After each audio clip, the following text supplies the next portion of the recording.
وعلیکم ورحمۃ اللہ وبرکاتہ۔ امید ہے آپ سب خیریت سے ہوں گے۔ اللہ آپ کو سدا خوش رکھے۔ رمضان کا مہینہ ہے، بڑا بابرکت مہینہ ہے۔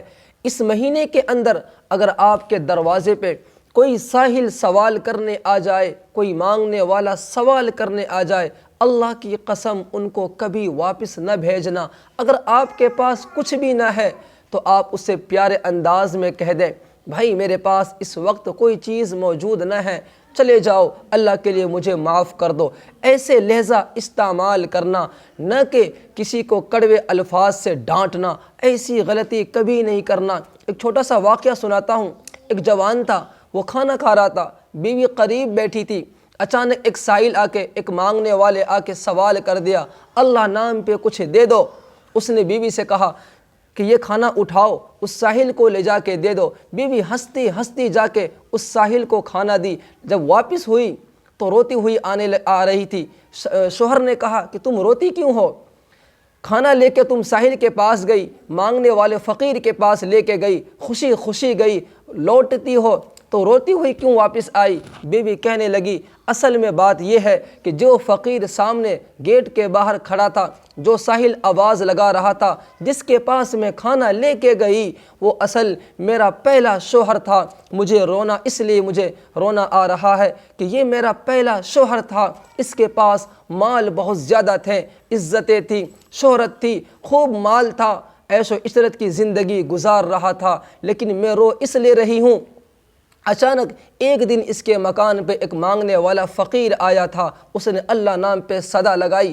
اس نے جوتے سے اس فقیر کی خبر لی، جوتے سے اس ساحل کی خبر لی۔ جس دن سے اس نے اس فقیر پہ ظلم کیا تھا، اس دن کے بعد اللہ کا قہر اس پہ نازل ہوا۔ ساری دولتیں ختم ہو گئی، ساری زمین بک گئی، مال ختم ہو گیا، مکان ختم ہو گئے۔ آج نوبت یہاں تک آ گئی کہ وہ ہاتھ میں ایک کٹورا، ایک پیالہ لے کے بھیک مانگتا پھر رہا ہے۔ یہ دیکھ کے مجھے رونا آ رہا ہے۔ تو وہ شوہر کہنے لگا، جس ساحل کو اس نے جوتے مارا تھا، جس ساحل کی خبر اس نے جوتے سے لی تھی، وہ میں ہی تھا۔ تو آپ اللہ کے واسطے، آپ کے دروازے پہ کوئی آ جائے، ہے تو دے دو، نہ ہے تو پیار سے اسے کہے، آپ چلے جاؤ، میرے پاس کچھ نہیں ہے۔ کڑوے الفاظ نہ کہنا۔ دوسری چیز، رمضان کا مہینہ ہے، صدقہ فطر، آپ فطرہ ادا کرتے ہیں۔ خدا کی قسم، عید کے وقت آپ فطرہ ادا کرتے ہیں، عید سے ایک دن پہلے آپ ادا کرتے ہیں۔ یہ فطرہ ادا کرنے کا حکم اللہ نے کیوں دیا ہے آپ کو پتہ ہے؟ یہ اس لیے تاکہ غریب جس کے پاس کچھ نہیں ہے، وہ آپ کے فطرے سے اپنے بچوں کا کپڑا بنا لے، خود کھانے کا انتظام کر لے۔ فطرے میں بہت سے لوگ کپڑا دیتے ہیں، کوئی فائدہ نہیں۔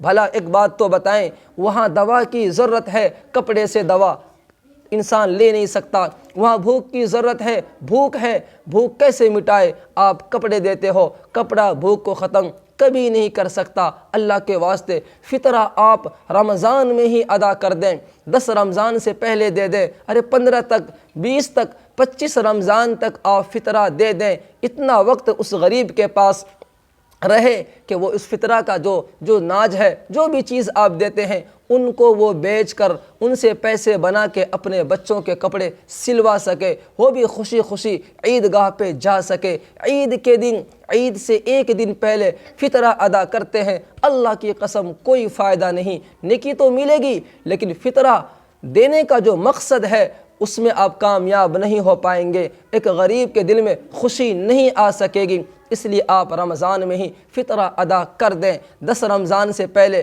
5 رمضان سے پہلے، 15 رمضان سے پہلے، 20 رمضان سے پہلے ادا کر دیں، تاکہ وہ بھی عیدگاہ پہ خوشی خوشی ان کے بچے بھی پہنچ سکیں۔ یہ چیزیں ضروری ہے رمضان کے لیے۔ آپ اب کبھی بھی اپنے زبان سے کڑوے الفاظ غریبوں کے لیے نہ نکالیں۔ مجھے امید ہے اس بات سے آپ بہت کچھ سیکھے ہوں گے، سمجھے ہوں گے۔ اللہ حافظ۔